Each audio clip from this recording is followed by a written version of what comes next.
আসসালামু আলাইকুম। Modern computer training সেন্টারে আপনাকে স্বাগতম। আজ থেকে শুরু হচ্ছে একদম বিনামূল্যে নতুনদের জন্য হাতে কলমে ল্যাপটপ প্রশিক্ষণ। আপনি যদি কম্পিউটার শিখতে আগ্রহী হয়ে থাকেন এবং আপনার যদি একটি ল্যাপটপ থাকে, তাহলে এই কোর্সটি আপনার জন্য। ল্যাপটপ এক্সপার্ট হতে একদম শুরু থেকে যা কিছু প্রয়োজন, যেমন কিভাবে ল্যাপটপ বন্ধ করা থেকে শুরু করে একটি নতুন ল্যাপটপের যতগুলো সেটিংস, ফিচার এবং বিল্ট-ইন সফটওয়্যার রয়েছে তার প্রতিটি বিষয় বিস্তারিত। আপনি যদি ল্যাপটপ কোর্সের প্রথম পর্ব থেকে শেষ পর্ব পর্যন্ত মনোযোগ দিয়ে দেখেন, আপনি হয়ে যেতে পারেন ল্যাপটপ চালানোর মাস্টার। পুরো ভিডিও শুরু থেকে শেষ পর্যন্ত আমি মোহাম্মদ আরাফাত রহমান আছি আপনাদের সাথে। চলুন শুরু করা যাক। তো গাইস, এটি হলো আমাদের ল্যাপটপ, যেটি দিয়ে আমরা কাজ করব। তো আমরা প্রথমে দেখব যে ল্যাপটপটি কীভাবে খুলতে হয়। সাধারণত প্রচলিত ভুল যে এক সাইড থেকে ল্যাপটপ খোলে, এক সাইড থেকে ল্যাপটপ খুললে দেখেন এক সাইডে উঁচু হচ্ছে, এক সাইডে নিচু হচ্ছে, যার কারণে ল্যাপটপটি ভেঙে দিতে পারে। তো আমরা ল্যাপটপটি মাঝখান দিয়ে খুলবো।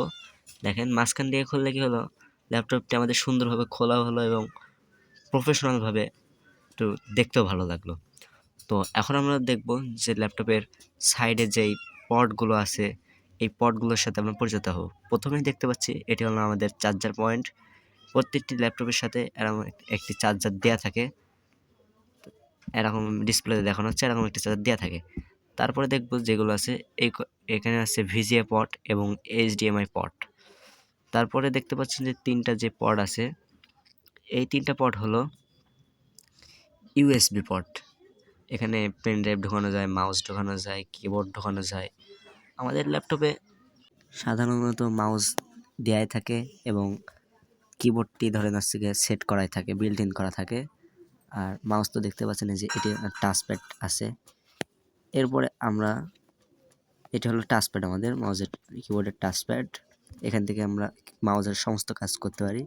এ নিয়ে বিস্তারিত পরের ভিডিওতে দেখানো হবে। ল্যাপটপের টাচপ্যাডে একটা আঙুল দিলে কী হয়, দুইটা আঙুল দিলে কী হয়, তিনটা আঙুল দিলে কী হয়, সেগুলো বিষয়ে আমরা আপনাদেরকে দেখাবো। এবার আমরা এই সাইডের পটে এসেছি। এখানে দেখতে পাচ্ছেন যে এটাও ইউএসবি পট, এখান থেকে পেন ড্রাইভ ঢোকানো যায়।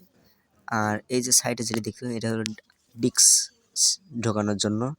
সাধারণত এগুলো ওল্ড ভার্সনে দেওয়া থাকে, নিউ ভার্সনে এগুলো পাওয়া যায় না। তো এবার আমরা যেটি দেখব সেটি হলো ল্যাপটপের পাওয়ার পয়েন্ট। পাওয়ার বাটনটি আমরা দেখব। প্রতিটা ল্যাপটপের পাওয়ার বাটন কিন্তু আলাদা আলাদা জায়গায় থাকে। কিছু কিছু জায়গায় এরকম এই সাইডে দেওয়া থাকে, তারপরে কিছু কিছু জায়গায় এইভাবে গোল করে দেওয়া থাকে।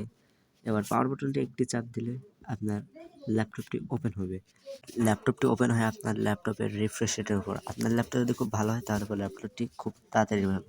আমরা চলে এসেছি আমাদের ডেস্কটপে। এখন আমরা এখানে আমাদের কিবোর্ডের লাইনটি দেব, মাউসের লাইনটি দেব। মাউসের লাইনটি দিলে দেখতে পাচ্ছেন যে আমি মাউস যদি ওখান থেকে নড়াই, তাহলে দেখতে পাচ্ছেন আমার ওখানে মাউসটি নড়ছে। এখন আমরা দেব এখানে কিবোর্ডের লাইন। তো কিবোর্ডের লাইনটা আমি দিয়ে নিচ্ছি। দেখতে পাচ্ছেন যে আমার কিবোর্ডের লাইনটি দিয়ে দেওয়ার সাথে এখানে আমার কিবোর্ডে একটি বাটন চলে এসেছে, সিগন্যাল ওখানে দিচ্ছে, কিবোর্ডের লাইনটু চলে এসেছে। তো এখন আমরা এই লাইন দুটো খুলে ফেলব। আমি খুলে ফেলছি। আর এখন আমরা দেখব ল্যাপটপটিতে চার্জার দেব। চার্জ দেওয়ার সাথে সাথে দেখতে পাচ্ছেন আমার ওখানে ল্যাপটপে চার্জারের নোটিফিকেশন চলে এসেছে। তো আপনাদের সব কিছুই দেখালাম। এবার আমরা চার্জারটি খুলে ফেলব। এবার আমরা যেটা দেখব ল্যাপটপের ক্যামেরা। সাধারণত ল্যাপটপে আলাদা করে ক্যামেরা কিনতে হয় না, কিন্তু কম্পিউটারে আলাদা করে ক্যামেরা কেনা লাগে, যেটাকে বলা হয় ওয়েব ক্যাম। ওটা কম্পিউটারে কিনে তারপরে লাগাতে হয়। তো ভিউয়ার্স, আজকে এই পর্যন্তই। ভিডিওটি ভালো লাগলে লাইক করুন, কমেন্ট করুন এবং আমাদের পুরো কোর্সটি দেখতে চ্যানেলটিকে সাবস্ক্রাইব করুন, যাতে পরবর্তী ক্লাসের ভিডিওর নোটিফিকেশন সবার আগে আপনি পেয়ে যাবেন। তো মডার্ন কম্পিউটার ট্রেনিং সেন্টারের পক্ষ থেকে আজ এটুকুই, বিদায় নিচ্ছি। ভালো থাকবেন, সুস্থ থাকবেন। দেখা হচ্ছে পরের ভিডিওতে।